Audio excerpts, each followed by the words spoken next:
1991, la Banque mondiale arrête avec le financement alloué à l'Office des routes, avec comme conséquence la cessation des activités de construction comme d'entretien de toutes les routes au pays. Parmi les victimes, la route nationale numéro 33 dans son tronçon qui traverse la province du Olomami.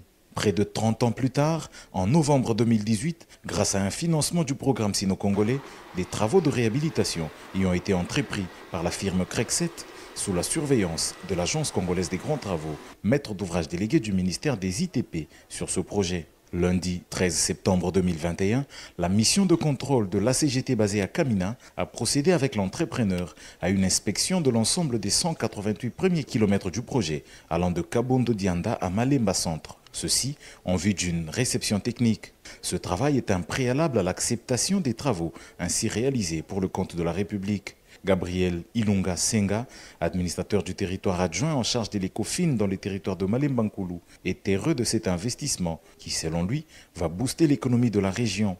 Les attentes de la population étaient de voir cette route rejoindre la route de Manono.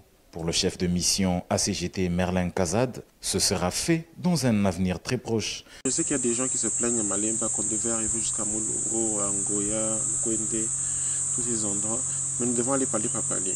Nous avons d'abord réhabilité cet axe et nous sentons déjà l'impact. Maintenant, nous faisons de Kabondo à Malemba, qui est 188 km. Nous faisons 3 heures de route.